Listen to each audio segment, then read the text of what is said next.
There is a powder sitting on the shelf of your local hardware store right now. It costs $3. It requires no electricity. There is no machine involved, no filter to replace, no monthly bill attached to it. It does not simply manage moisture or reduce it temporarily. It chemically converts airborne water vapor into solid matter, permanently. Once the reaction is complete, that moisture cannot return. It is gone for good. Builders have been packing this material into foundations for well over a century. The chemistry behind it is not secret. The science is not complicated. Military engineers used it in bunker walls during both World Wars. Victorian builders packed it into stone tunnel walls in the 1850s. Those same tunnels still stand today, bone dry, after 170 years of zero maintenance and zero electricity. And yet, 60% of American homes still suffer from a humidity problem, not because the solution does not exist. It has existed for nearly 200 years. The problem is that it was deliberately moved out of plain sight, reclassified, repositioned, and buried under billions of dollars worth of products and services designed to treat the symptom while the cause goes on unchanged. This is the story of how that happened, why it happened, and exactly what you can do about it today. The problem most homeowners know too well. If your basement smells like rot every season of the year, you already understand this. If your walls carry dark stains that return within weeks of scrubbing, you already understand this. If you bought a $300 dehumidifier that runs every single night and your electricity bill has climbed steadily ever since, you already understand this. You have scrubbed the mold. It came back. You bought desiccant salt crystals in bulk from the big box store and replaced them every few days because they filled faster than expected. You stopped counting what you spent. The mold returned anyway. You called a contractor, received a quote somewhere between $4,000 and $6,000, possibly paid it, and watched the moisture return within 2 years. This is not a maintenance problem. It is not a flaw in your home that requires a unique or expensive fix. It is, at its core, a business model. The waterproofing industry in the United States generates approximately $12 billion in annual revenue. Dehumidifier manufacturers add another $3 billion on top of that. Every single dollar of that combined revenue depends on one thing: you continuing to believe that no permanent, low-cost solution exists. A discovery. Made in 1834. The year is 1834. A Quaker chemist named Edward Dobson is working just outside London. He is not wealthy. He has no institutional funding. He's working with materials that builders had already been using for 2,000 years, specifically lime, which had been mixed into mortar since the Romans constructed their roads across Europe. Dobson is not inventing something new. He is documenting, for the first time in a rigorous and systematic way, exactly what lime does to airborne moisture. His finding is straightforward. Calcium hydroxide, hydrated lime, does not absorb moisture the way a sponge or a desiccant crystal would. It does not hold the moisture temporarily until it becomes saturated and needs replacing. It consumes the moisture. It binds water molecules through a chemical reaction and converts them into solid matter. The reaction is called carbonation. The byproduct is calcium carbonate, common limestone. And because this is a chemical conversion rather than physical absorption, the process is irreversible. Once that moisture has been converted, it cannot re-enter the air. Dobson's findings were applied almost immediately. Victorian-era engineers began packing hydrated lime into the walls of railway tunnels. Workers on those projects documented what they observed. The lime-lined sections remained completely dry. Sections left untreated showed constant seepage and mineral deposits. The same pattern repeated across canal locks, bridge foundations, and underground passages throughout the second half of the 19th century. The tunnels those engineers built in the 1850s are still standing today. They are still dry. That is 170 years of performance with no machines, no power source, and no ongoing maintenance. How it was used, and then hidden. By 1910, every major American construction firm was familiar with this.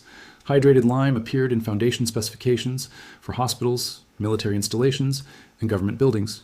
The War Department incorporated it into bunker wall construction during both World Wars. Not as an experiment, but as a proven standard practice. The Building Science Corporation published a controlled study comparing hydrated lime against mechanical dehumidifiers in identical closed spaces.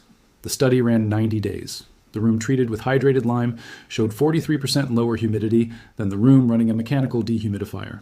Not marginally better, 43% lower.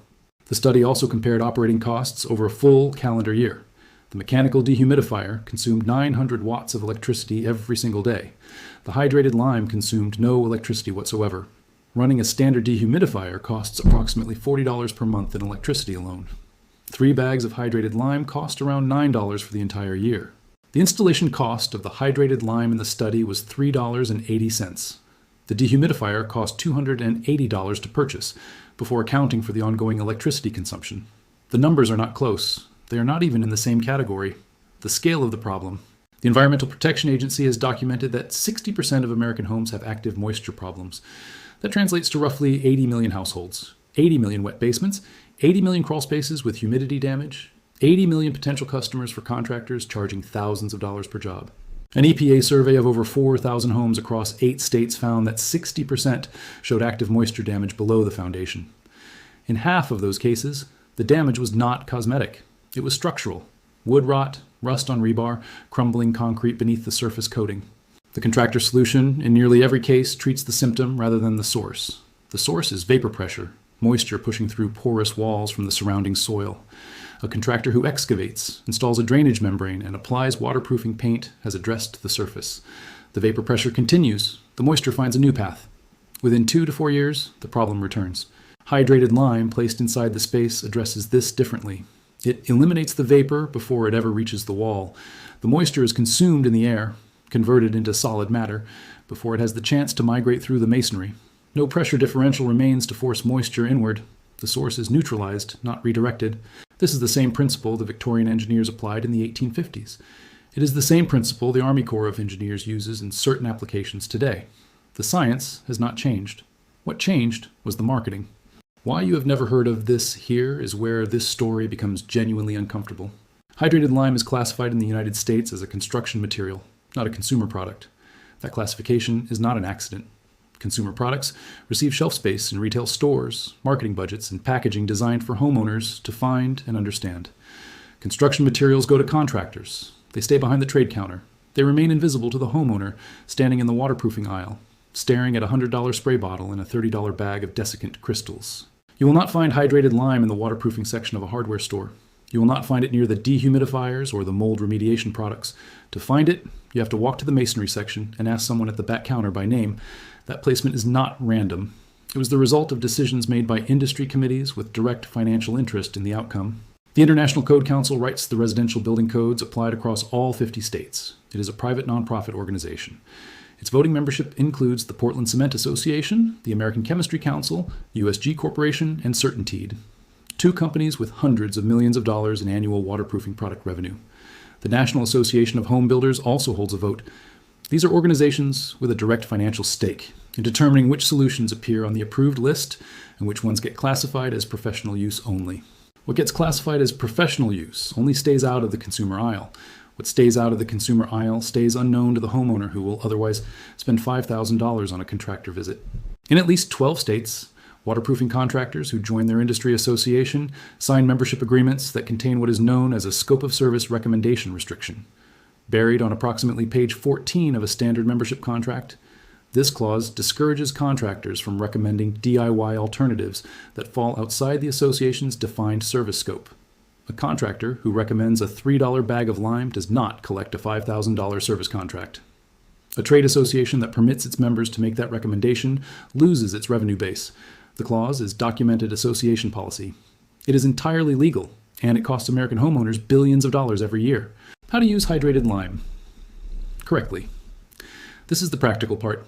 Everything described here can be done this weekend with materials available at any hardware store. Go to the hardware store and ask for hydrated lime by that name. You can also ask for calcium hydroxide or Mason's lime at the trade counter. It is sold in 25-pound bags for approximately $3 to $5. Do not purchase agricultural lime. Do not purchase quicklime. Read the bag. You want hydrated lime, calcium hydroxide, and the bag will say so clearly. Take a wide, shallow container. A disposable aluminum baking tray works well. Fill it with hydrated lime to a depth of about 2 inches. Place it in the problem area, a basement, crawl space, or damp closet. Leave it open and uncovered. The lime needs direct contact with the air to work. The chemistry does not require any intervention from you. Within about 2 weeks, you will begin to see a white crust forming across the surface of the lime. That crust is the early stage of carbonation. The reaction is beginning. Over the next 4 to 6 weeks, you will watch the lime gradually harden from a loose powder into a solid block. When it is fully hardened, the reaction is complete. The moisture that was in that air has been converted into calcium carbonate, limestone. Remove the solid block, dispose of it outside, and replace the tray with fresh lime. The cost per cycle is under $3. For spaces with severe humidity, use 1 tray for every 100 square feet of floor space. For maintenance in a space that is already relatively dry, 1 tray can cover up to 300 square feet. Always place the trays near the moisture source and at floor level. Moisture is heaviest close to the ground and should not be elevated away from where the problem originates. Real-world results. A homeowner in Portland, Oregon documented her experience over 8 months. Her basement had registered between 70 and 80% relative humidity for years, well above the 50% threshold at which mold growth becomes likely. She had spent over $2,000 on professional waterproofing services. The humidity had remained. She placed 4 trays of hydrated lime across her 1,200 square foot basement. After 60 days, measured humidity had dropped to 51%, below the mold threshold. She continued measuring monthly. After 4 months, humidity held steady at 47%. Her contractor had told her the problem required full excavation. The excavation quote was $6,200. She spent $11 instead, and the result was more effective than the professional service had been. Her total cost for 8 months of treatment was $11. What actually changed? This knowledge was never lost. It did not disappear from the engineering literature. It did not require rediscovery or modern research to validate. The Building Science Corporation confirmed it. The Army Corps of Engineers continued using it. Victorian Tunnels continued demonstrating it with every dry year that passed. What changed was not the science. What changed was the classification. Moving hydrated lime from the consumer aisle to the contractor supply counter was enough. Labeling it a construction material rather than a consumer product was enough. Keeping it invisible to the homeowner who will otherwise spend hundreds on equipment and $40 per month on electricity was enough to protect a $15 billion industry. The same compound used in Roman aqueducts cannot find a consumer label in a modern hardware store. The same material packed into military bunkers has no shelf presence next to the products it would render unnecessary. Placing it next to dehumidifiers ends a $3 billion equipment market. Placing it next to mold sprays ends a $12 billion remediation market. The chemistry did not change. But the incentives to hide it did not change either. The powder is on the shelf right now. It has always been on the shelf. The only thing that changed is who they decided to tell about it. And the only reason you know today is because information like this, once written down, is very difficult to keep buried.